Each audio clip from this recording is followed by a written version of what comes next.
其实议题都非常非常有趣。从早上你看有那个基因什么 Hox， 到下午刚刚有没有我们的3位的那个很特别的那个夏娃克隆的这个概念，然后到现在我们还有另外一个很重要的议题就是赛博格哦。那这次提出赛博格，其实跟我们人类现今的发展其实是非常非常关乎非常重要的哦。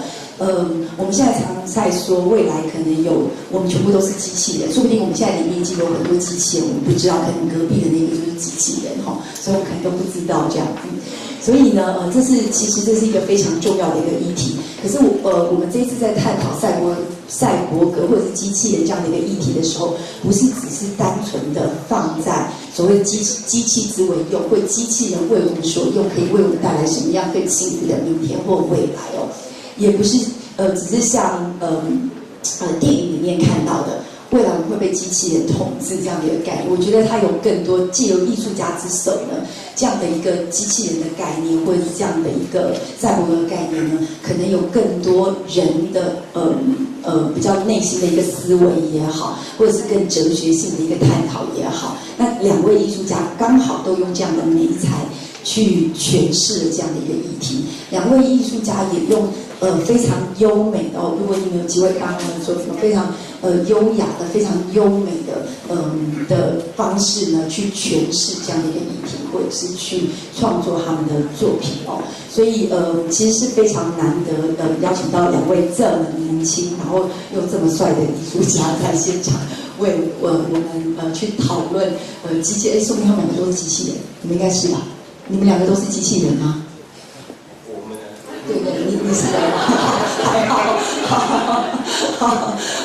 对，来讨论这样的一个议题哦。那当然，这次展间里面呢，我们也有放了几部 TED 的影片哦。那 TED 的影片里面有非常多人跟机器的关系，人发明机器怎么样为我们服务，然后机器人对未来的想象是什么，也在展间跟大家一起分享。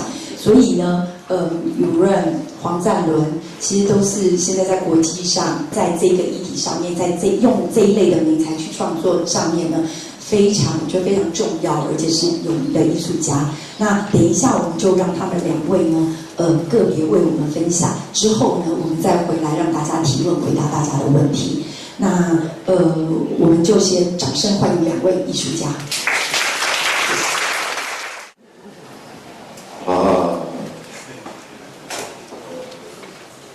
Thank you very much for coming.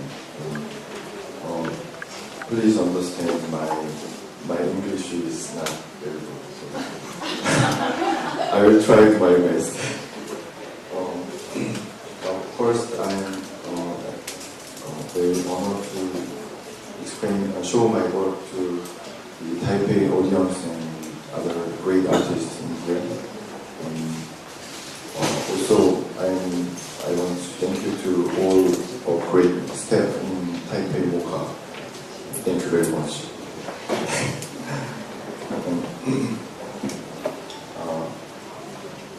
I'm born in 1970 in Seoul, and I grew up in the middle of the city.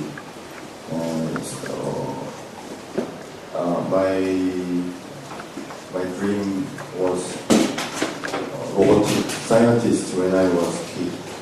Maybe because in that time there's many animations. The main character was always robot, and always they save the world and save the family. So I want to be one of scientists can make a huge robot can save the earth. So after that maybe my father and mother, their major was painting, so I got their DNA, and I mixed in my blood, and I started to make moving sculptures with a sensor. Because of time, I will not explain every word. This is my first solo show. The movie file will play soon.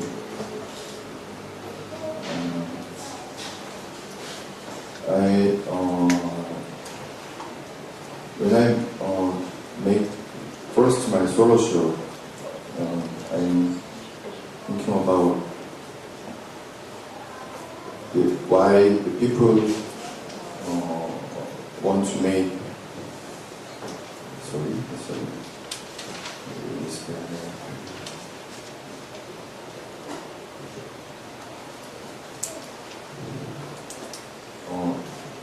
Why people love to make machines alive. So I think I'm one of guy who love to make machines alive too. So I put the desires into my work because every machine stay developed by humans that desire. So it is my first solo show scene. This work is grew up in plastic surgery hospital. The concept is I don't make these creatures. I found it in the city or any other industrial place, artificial place. They already existed with us, and I'm just a scientist who found these creatures and so and show to the audience. So I put some scientific name like living creature. I give them a name.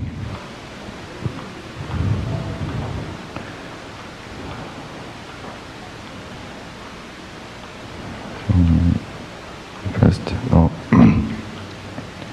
yeah, all the these are all electric parts.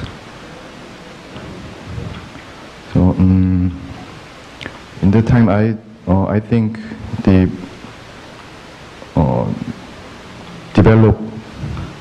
develop the machine is not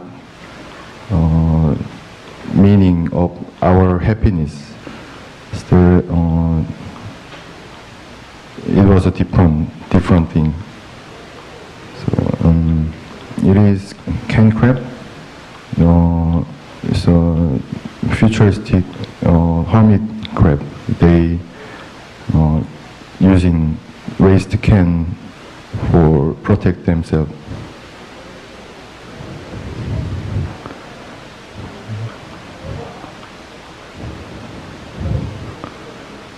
And after that,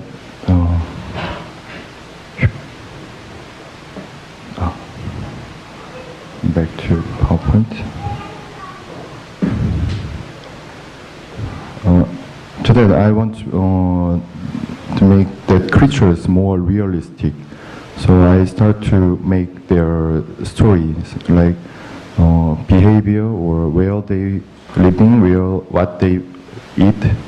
So I start to put their description with the work in exhibition hall. It seems like this show in the second floor. There is a description board about my creature. So it was the first work. I make description. I'm not sure why the movie file is still smoking.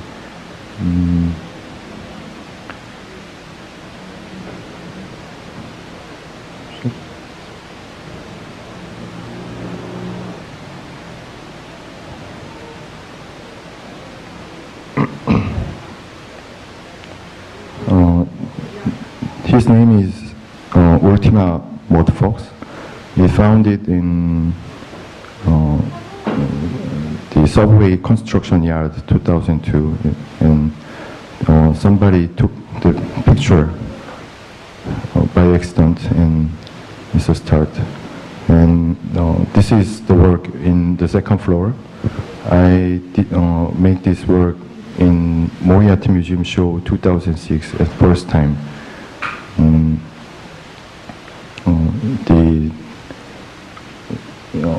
Their environmental is very important because it's a living creature. So before I designed this work, I went to the Tokyo first, and I saw the city on top of the building because this museum is on top of the building. So I feel the Tokyo is like a huge living organism. So I want to show that city energy to the audience. So I make this work.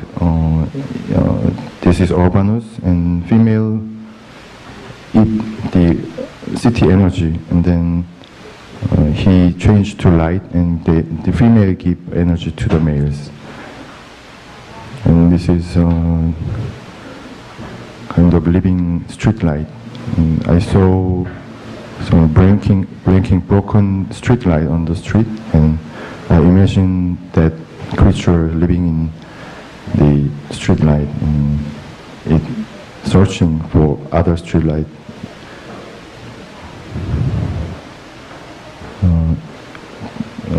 This period, I always concentrate on making creatures I found it in city, and I started make more, put more historical story into the work story.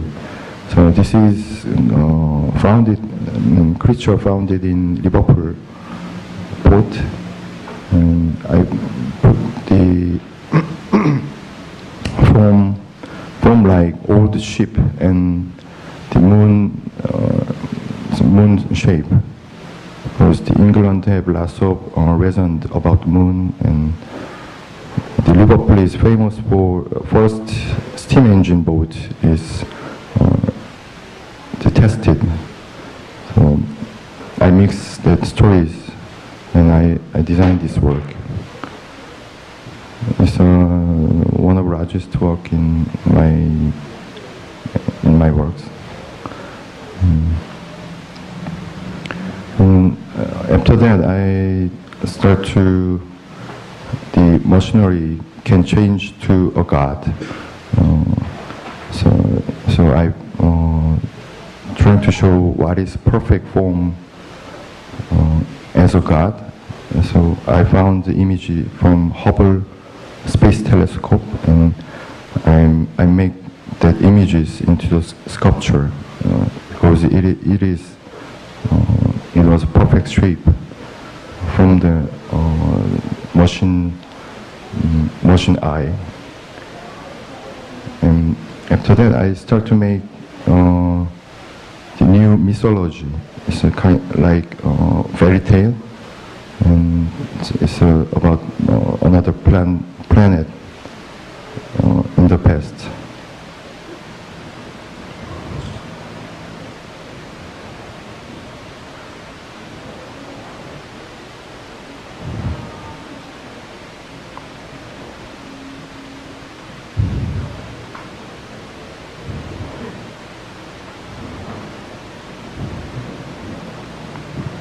And this work is I interested about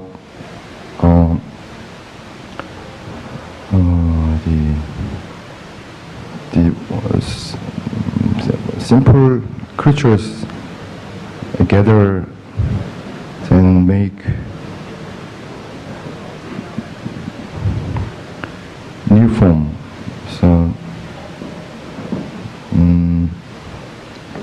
these units have the shell for protect their body, and when they sucking the energy, they open their shell and they make light, and they react each other. So one unit open and make light, and then beside of them they react to them. So there's no pattern. They always make new pattern themselves.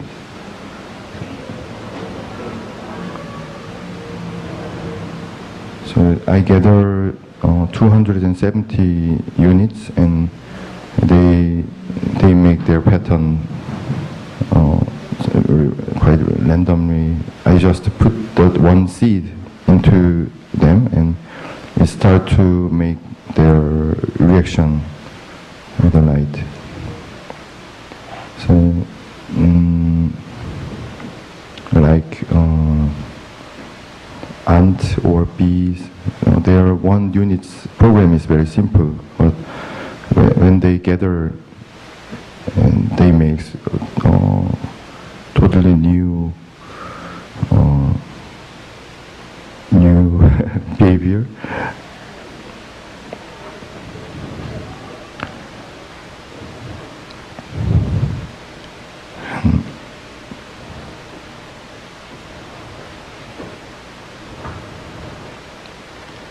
And I want to show the process of work. This is one of project in Seoul. It started with idea sketch and the simulation and more detailed design with programs and make plans. And I design the part moving things with the one program from AutoCAD and I make plans. And this is a process of controller designing. I design the movement first and make circuit diagram and make PCB design and program. I'm working with electric engineer since 7 years, 19 years. I worked with him in 7 years and it makes many difference. Wi-Fi is that all doesn't working here. I tested a lot.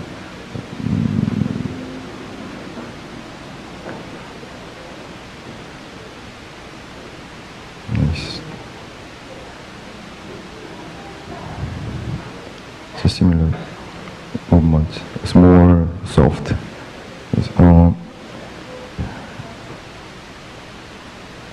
When I make another project with same concept, I always concentrate on looks like more natural movement.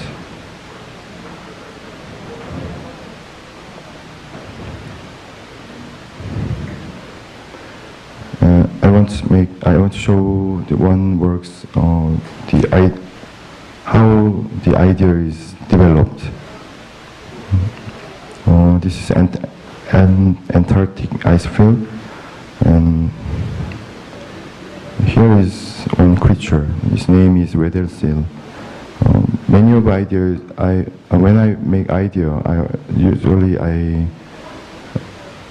watching documentary film a lot. This is weather seal, and here's a small hole for the hunting and hole hunt, and it's a cute weather seal, and the hole is always keep freezing because it's very cold. So the mother of weather seal, she always grind the hole, make bigger. So they try to keep hole open, or always hole open. So and I put collapses idea and abandoned airplane in desert. I put all these things into the work, and I make the story and sketch. So I put the weather seals and abandoned airplane shapes into the work.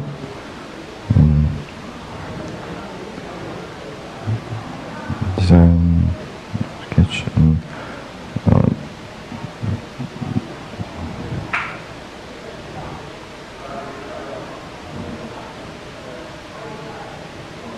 this is a part hearts for the work.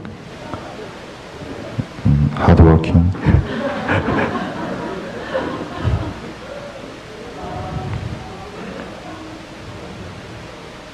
Yeah. So final work.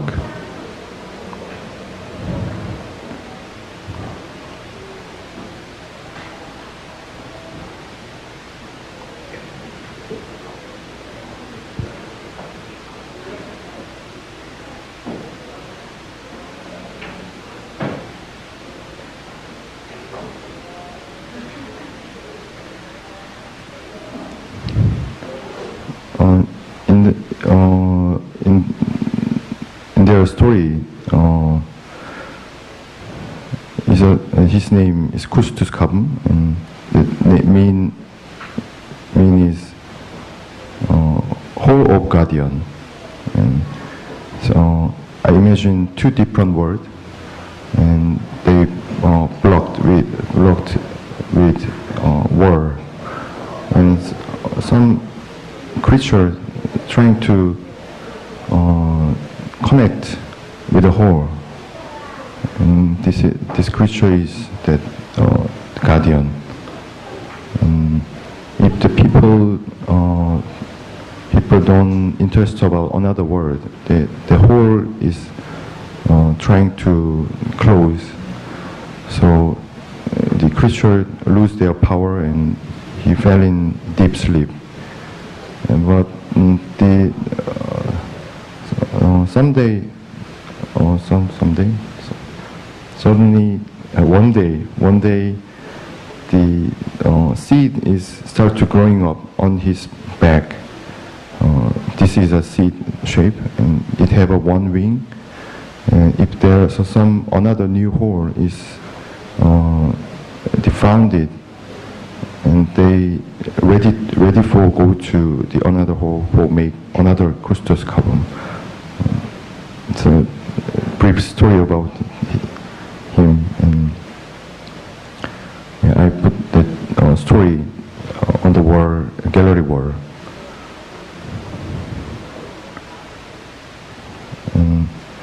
So this is my website, and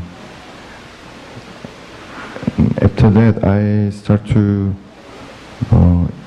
interest about the human again. Always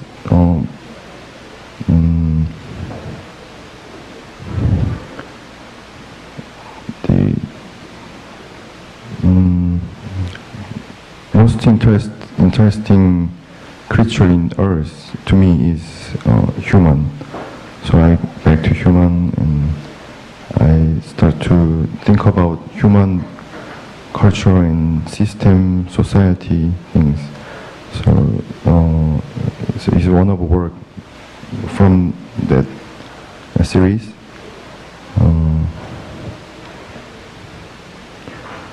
So I make looks like altar, looks like church, chamber, glass chamber, and I put cheap plastic bag in there and make floating in there. So when I drink a beer on the street, I see one black creature run on the road, and I found it was just plastic bag. And at that time I thought about what is valuable or not, what is not valuable. So it's hard. Yeah, just show the another work. And this is I want to show the circle of human culture, human history. The story looks like myself, ourselves. So people want free, but at the same time, people want controlled by strong power. So it makes the circle, the endless cycle. So I found the symbol. The name is Ouroboros. It's a Greek symbol who the snake bites his own tail. So I make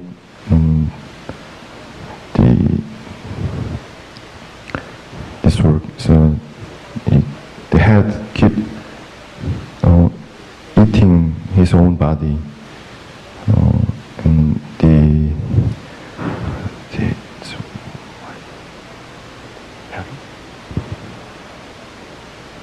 dragon skin, dragon scarab. Yeah, maybe scarab. The scarab is open just before eaten, and this. Yeah.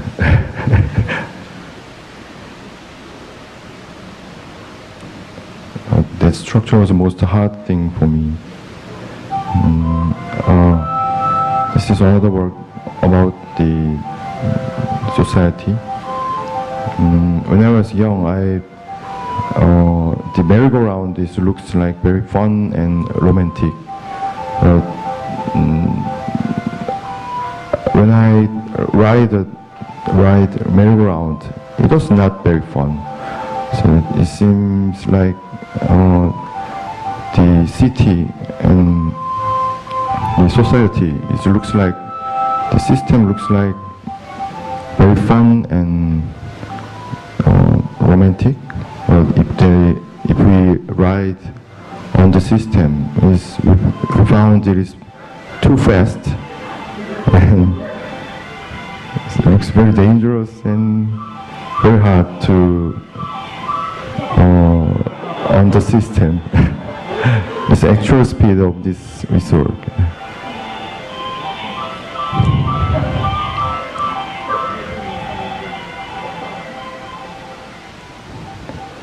And the shape of this column is I bring from the lighthouse.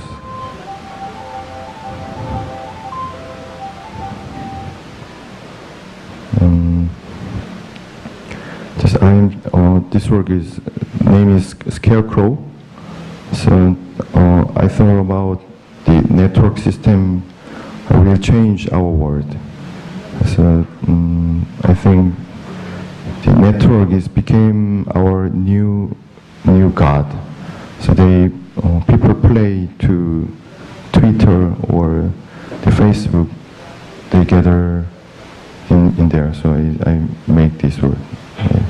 This whole body is made with electric wires. So we don't know the network is good thing or bad thing in the future. So kind of dark angel is very tall.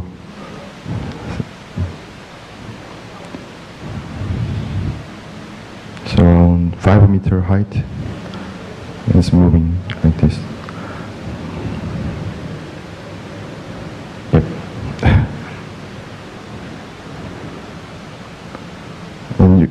You can see all videos in here. Thank you very much.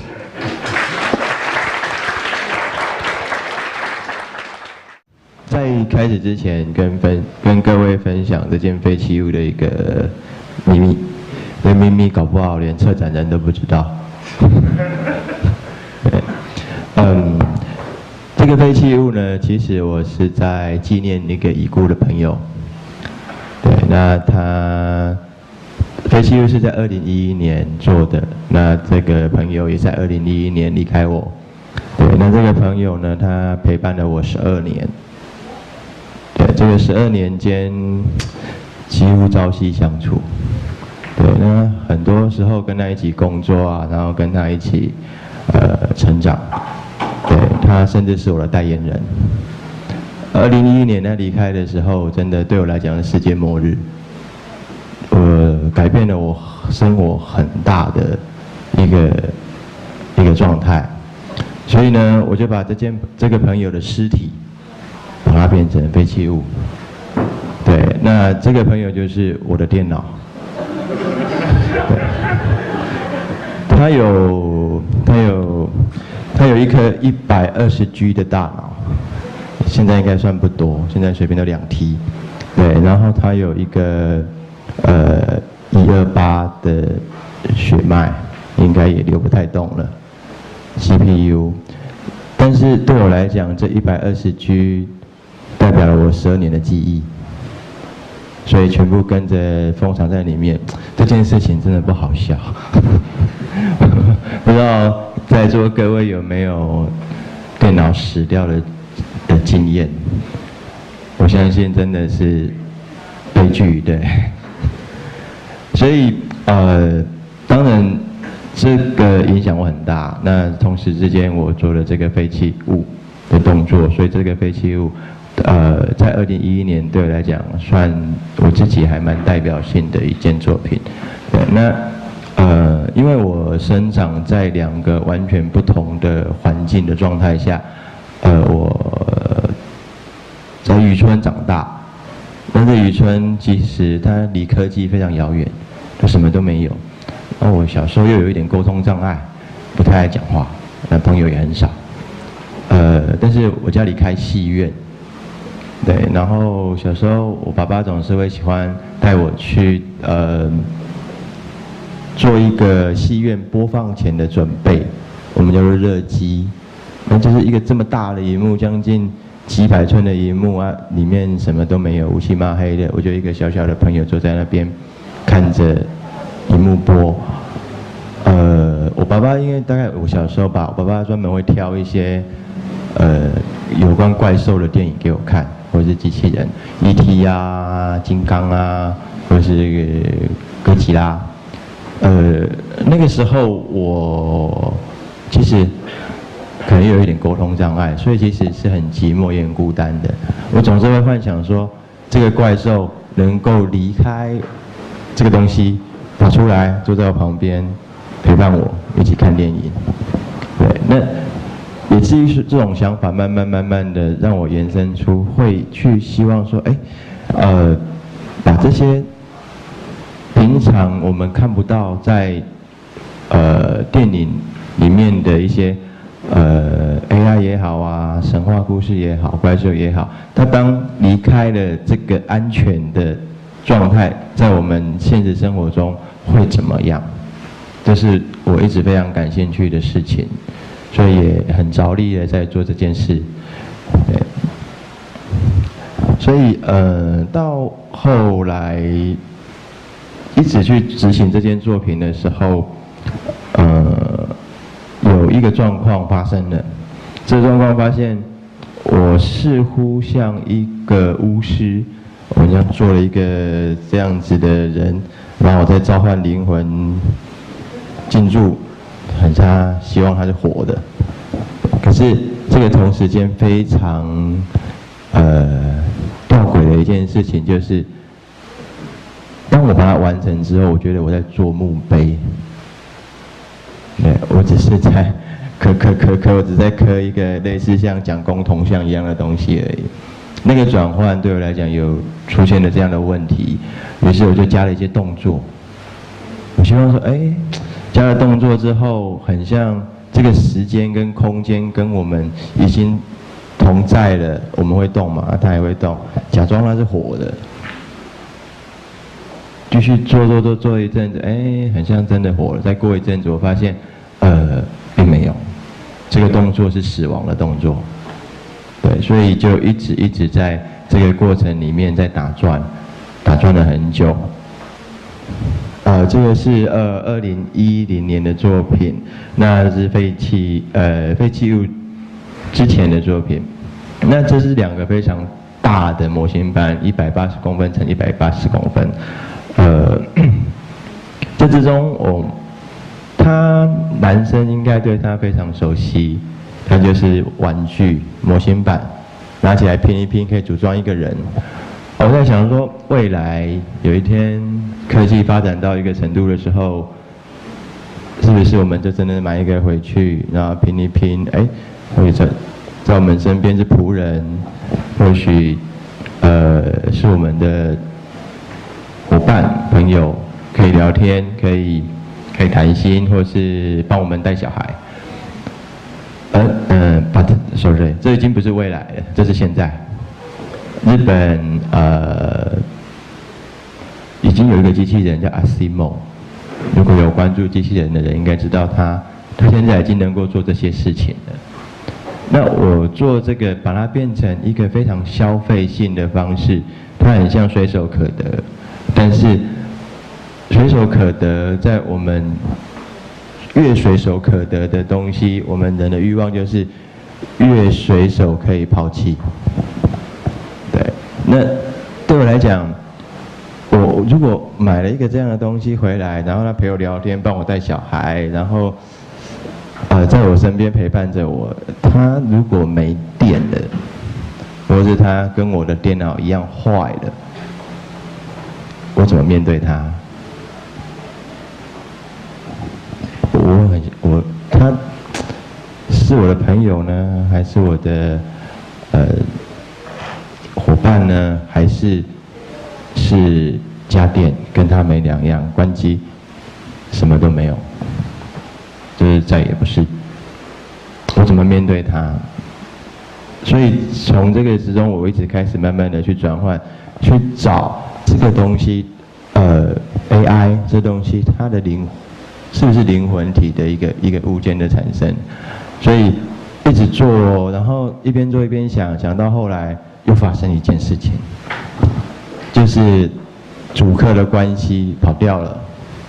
我不再是造物者，我不再是创造者，我做这些东西，它变成我把自己放进去了，转换成另外一种想法。如果我是被制造出来的人，我怎么办？如果我是他，我如何自处？对，那我会有什么样的想法？就变成说，我们身份交换了，我把它做出来，然后他又是我，所以这个过程中，我就一直慢慢的把这个主客的关系变成主体，我是主体，他也是主体，对，那他变成我的化身。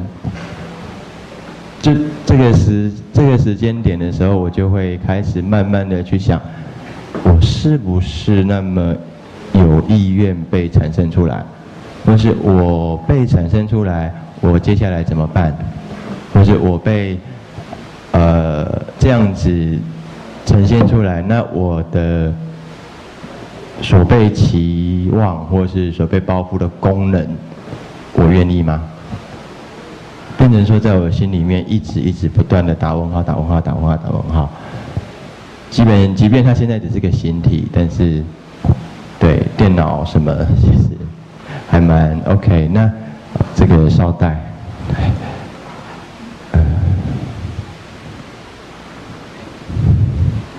有一些动态的 OK， 这个动态的，因为这些动态的作品的动态，它随着我的12年的好朋友一起走了，所以现在只能拿到这些很粗糙的一些跟以前配合过的展览单位要来的一些记录，对。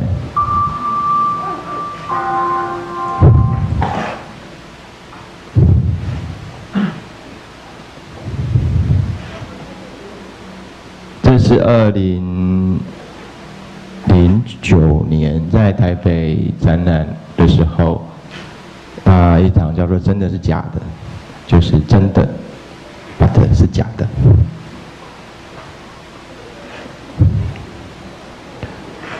那这个时间点呢，又有衍生的另外一些想法，就是对于物，因为小时候家里在乡下，那我身边的朋友，除了我自己想象出来的一些怪兽，接下来就是，还有就是动物，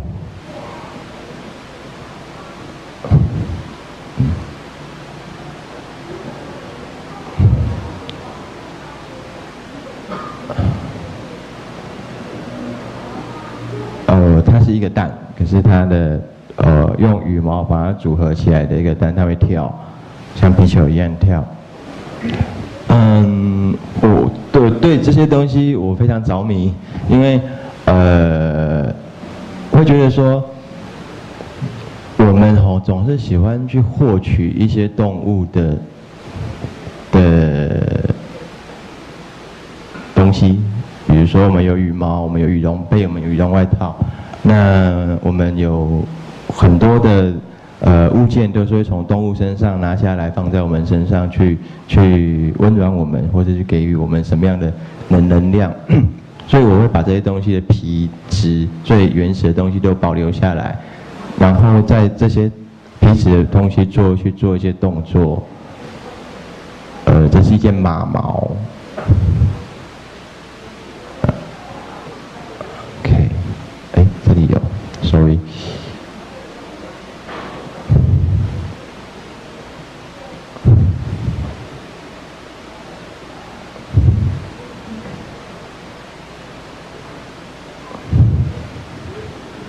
然后，同时呢，我的这些作品我通常不做命名，我只给编号。对，那这些编号就有点像是被实验或者实验过的序号，他们其实没有名字。那在做这些东西的过程，我也是把自己放进去了。如果我是这种东西，好，我想我应该不太开心。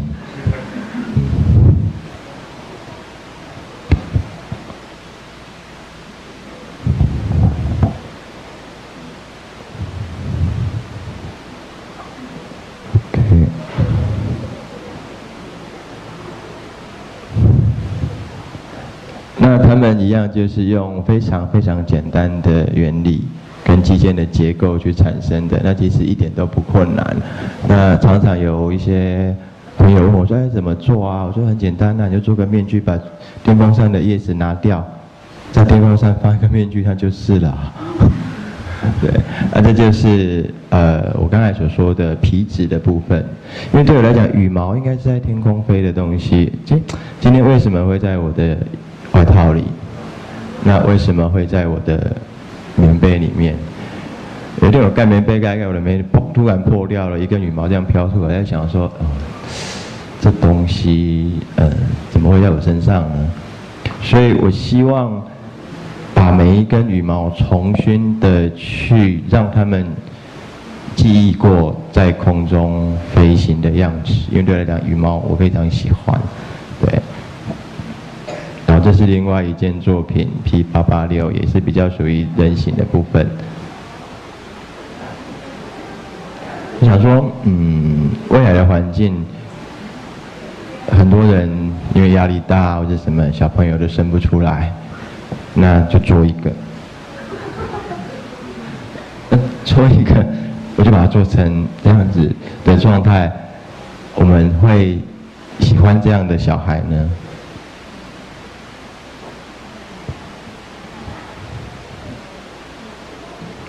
有一部卡通也是你慢慢长大了没关系，我有零件可以帮你换。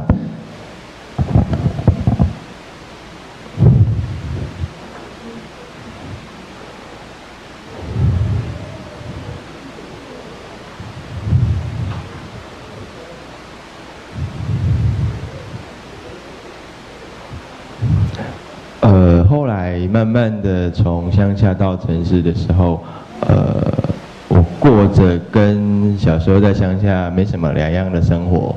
对，我的生活虽然从野生动物园变成了在城市里面变成了非常高科技的环境，但是那变成一个虚拟的野生动物园。因为我活到后来，我在 online 里，我在 CS 里，我的生活直到后来只有一台电脑，还有我的枕头棉被。眼睛张开，电脑打开，上 online， 睡觉，电脑关掉 ，online 关掉，睡觉，就变成说生活的持续性一直在这边。那这些东西慢慢又变成虚拟的，又促使我去遥想到以前坐在戏院的时候，希望那些东西从一个荧幕出来陪伴我的那个心理状态。然后这个时候，因为有一些美术的背景啊，手上有一些技巧，然后就试图慢慢的把这些东西转换出来，就对照了刚才其实我在做坟墓，对，这是一个翅，那看到他会害怕，可是我会把我自己放在里面，其实我更害怕人。它是算攻击性很强的一件作品，你只要靠近它，它就会有防备。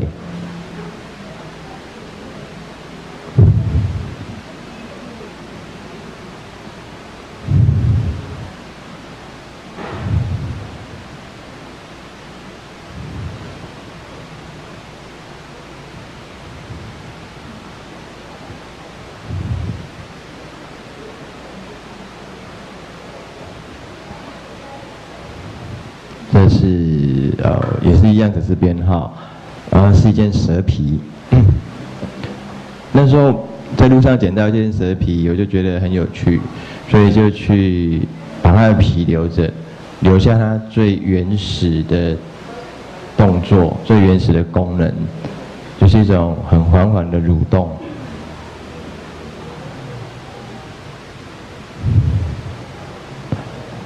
然后后来一直发展到这个比较皮质系列的时候，又开始在想象未来的过程中，去找到了这一个我们常常想要获取，对于高科技想要获取我们从这些科技想要得到一些能量的过程中，发现这个东西在非常远古、非常古老的时候，它就似乎已经存在。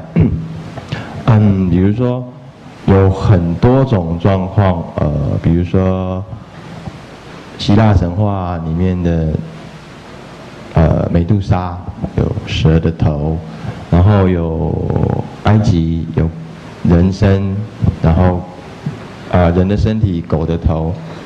这些东西就变成说，至今我们还是不会去忘记它，因为它不断的在影像里面重演，让我们知道，让我们不要忘记它。西邪给约好，或是东方有《西游记》猪八戒、孙悟空。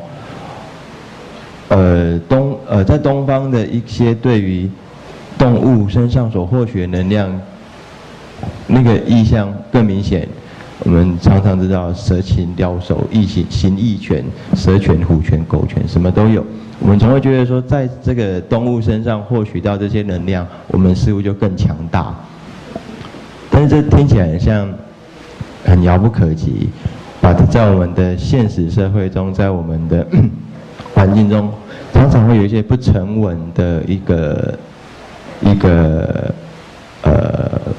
民间的偏方。比如说，我们常常觉得这个人不够聪明，多吃一点猪脑，对，或是他可能太瘦了，父母就喊你多吃一点肉。那吃肉就补肉，吃脑就长脑嘛。这个对我来讲似乎很荒谬，但是这又是在我们环境里面的一个很像已经是一个社会契约了。如果说 OK， 那古时书中多喝点大骨汤，一直到前阵子，我发现一种药材，这种药材我刚看到它的配方的时候，我吓一跳。然后这种药材几乎是仙丹，什么都能治，就是身体不好啊，骨头不好吃的骨头会变强。然后女生吃的会温补，男生吃的会，对，大家应该知道，那就是龟鹿二仙胶。龟鹿二仙胶它就是运用乌龟的，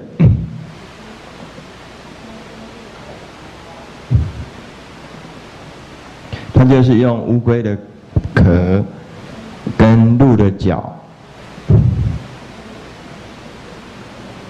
去制成的一种药，听说药效非常神奇，因为我也很喜欢动物，我就在想说，哇，那要是这个龟鹿二仙交需要杀掉多少鹿，需要杀掉多少乌龟，然后才能够做成这种小小的一颗药丸。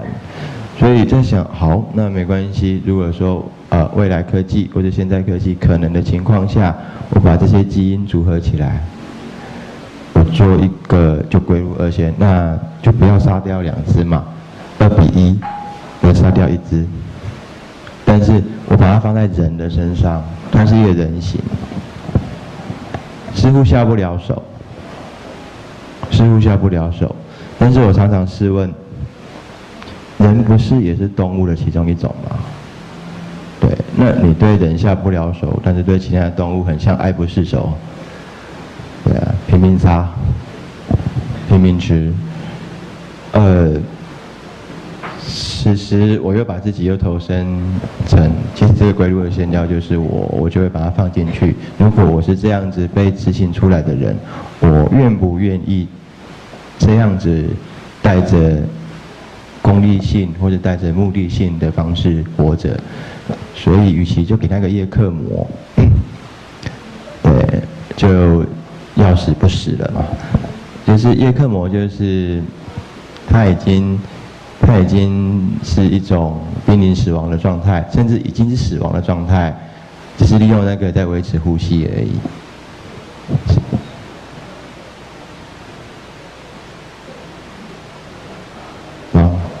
这个是 David， 也是今年的作品。那这是今年国美馆展览的时候的作品。跟 Annie 一样，他也是属于比较神话或者是一个典范的故事。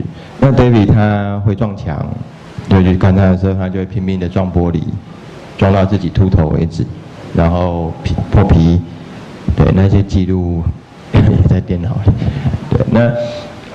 它比较跟希腊神话有关系。希腊神话有一个潘神，潘神他是欲望跟自然的守护者。对，那这个情况下，自然跟欲望的守护者，但是我们第一个脱离自然，用纯粹欲望把它执行出来的，竟然是陶丽。对，就是潘神的化身，那不是吗？所以之前在执行这些作品的时候，我都会蛮刻意的去把人的意象加在这些生物上面。那希望就是去让这些生物的形状里面带着一些人的欲望在操控，一直到后来我发现，我们似乎是主宰者，是操控者，可是某些层面发现，人制造了非人类，有时候想一想，会觉得是，或许是非人类在制造人的欲望。对，那从这点去想，会慢慢的去把这些生物、非生物的东西，慢慢的元素，慢慢的在组合。再加上一些比较写实、比较拟真的状态，对。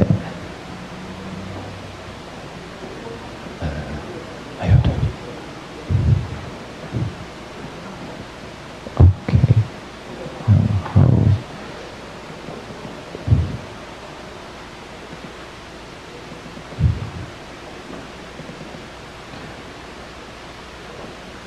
这个是比较属于自己喜欢的生物的作品。那因为我住海边，所以小时候就常常捡到贝壳。那贝壳对我来讲，它整个吐出来的状态会像一个小 baby 的一个脸孔。所以呢，我常常会把贝壳捡出来，然后再看它蝸牛也好，贝壳也好，在那边傻傻的等它什么时候出来。我小时候很皮，比较调皮，它不出来，用打火机烤一烤就跑出来。当然不是把它烤到死，它预热就会跑出来，当然马上就把它冷却了。我就觉得说，啊，真的是在很罪恶，所以就做这件作品来赎罪。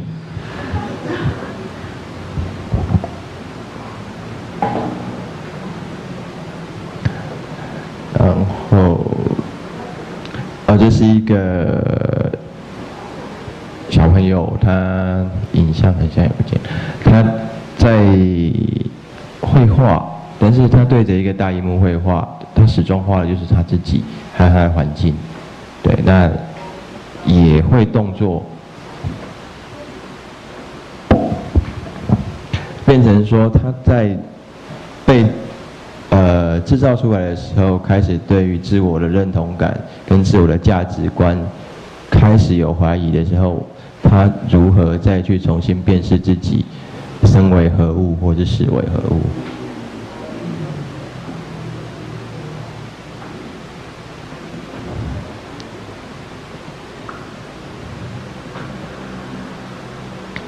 这是我自己比较喜欢的一件作品，来自一只小朋友跟小猛虎的结合，当然会是用一些素白的方式去呈现，一方面也是希望它的辨识度让它有一点比较不要那么拟真的状况下，它可能会跟人有一点点距离，对，那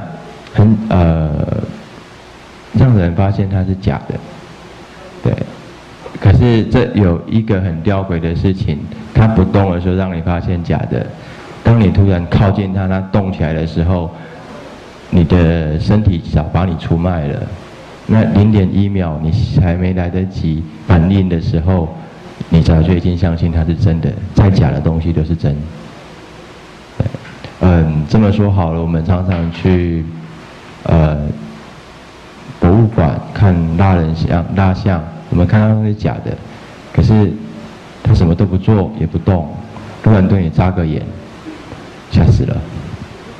可是，在你还没有开始能够辨识的时候，那个吓一跳早就把你出卖了。你没有办法去辨识说真假的时候，你的反射神经已经不在你身上。对，所以前阵子的作品会比较属于用一个比较没有那么拟真的状况，但是加上动作，虽然它是假的，可是你知道它是假的，可是为什么吓一跳？对 ，OK。那最后分享一个小故事，对，那之前看报纸有一个小朋友。有一个家长在 Skype 给他儿子，跟儿子说：“我好想你。”他就说 ：“Skype 给他，我也好想你。”然后妈妈问他还好吗？小孩 Skype 回来：“我很好。”然后爸爸就跟妈妈讲说：“那你麻烦 Skype 给他，叫他下来吃饭。” OK， 那现在大家也可以去吃饭，谢谢各位。就是大家发现艺术家其实都非常敏感的，从路上的一个塑胶袋飞过去，可以发展出一个教堂的作品；从棉被里掉出一根羽毛，可以发展出一系列作品。所以2位艺术家其实都非常非常可爱哦。大家有没有什么问题要问他们？难得机会，有没有什么问题要先问他们？哎，都没有人要问，那我先问哦。啊，有，好。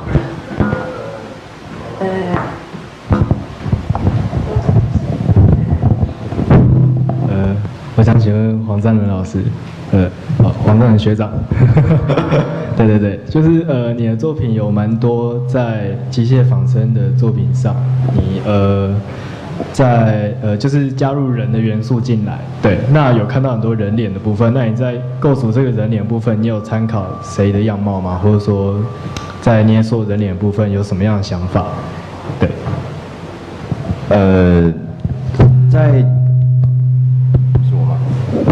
在做比较属于 AI 那一块的时候，并没有。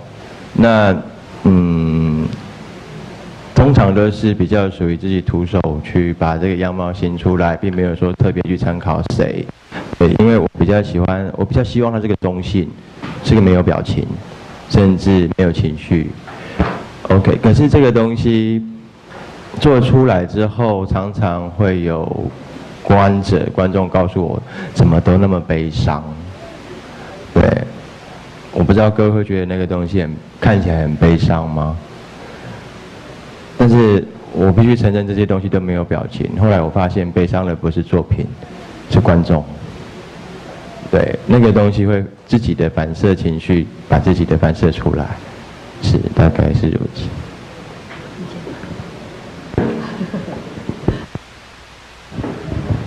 还有没有其他的问题？它是中性的，是吗？中性的。哎，佩纯老师有问，没有问题。我问韩国艺术家哈，整个作品的就是说完整性，还有从 sketch 一直到怎么解决，包含用电脑 AutoCAD， 然后一步一步到它的实践，那可以看得出那么庞大的一个计划。当然就是会让我非常的惊讶，跟认为说那么年轻就做那么多。那请问这样的一个创作的背景，一直到目前的一种是一个研究室的方式，还是一个个人的工作室的方式，是不是可以分享一下？First, I think I'm very lucky artist. Yeah, I did. And second one is I'm not very young. And it looks like young, but not very young. Thank you. Yeah, I couldn't imagine when I start something like that, moving art work, sculpture. I couldn't imagine I do that big and complicate things like right now. Yeah, I'm a very lucky artist. I think that's all. Yeah, I have a team, and yeah, I'm working with the electrical engineer since 7 years. And when I met him when I working in small electric company, I worked in 3 years in small electric company. I met him, and first time it was hard to communicate with him because his background is electronics and I'm artist. So I should tell him when I want to make something move. So it was like 30 degree to clock way, 40 RPM, 35 seconds. I should tell him like that. But since I work 7 years past, sometimes he's better than me. He make the movement. So I'm talking like this when I designed Kustuscum, the breathing creature. I tell him, put your hands on your chest and feel your lungs movement. And the next day he designed perfect breathing movement. Yes, yeah, I'm very lucky artist. 跟随那个林老师的同样的问题问一下战伦哦，你这些作品是独立完成，或者说有一般就是一个 team 在帮你执行这一部分？因为我发觉这个是需要很大的，虽然你刚有解释，可是好像不是很清楚。这些作品是独立完成，对，所以是，所以你自己本身有一些机械方面的一些知识，或者是我高中的时候是海事轮机科，对，但是不乖，早忘光了，全部还老师。那个东西就一边试，然后跟那个圆一样去找，就是去学，就是一直试到它很像位置对了，它可能就会有这样的动作，对。好，谢谢。我想再问个问题，就是两位老师的作品都是跟机械，然后还有人有关联的东西。那不知道老师应该有没有看过《骇客任务》跟另外一部卡通作品叫《攻壳机动队》。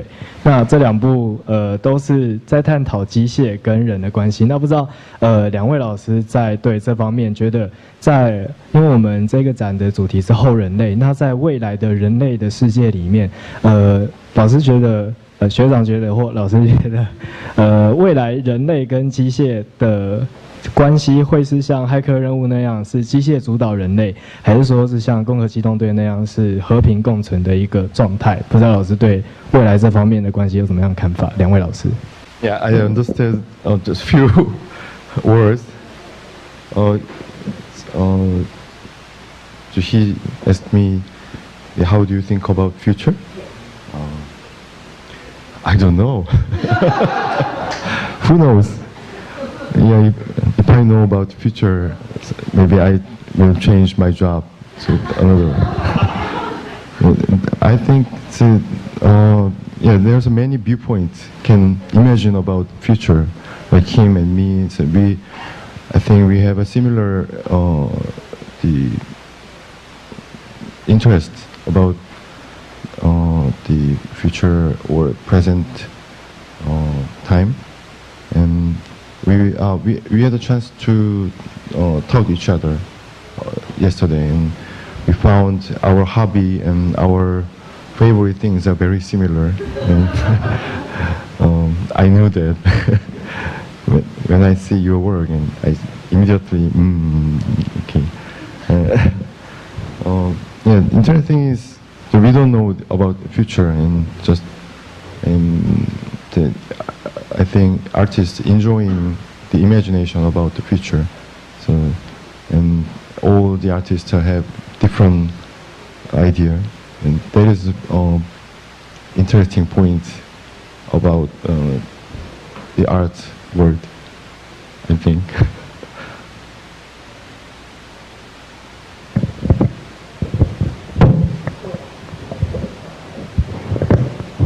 讲完了。Thank you.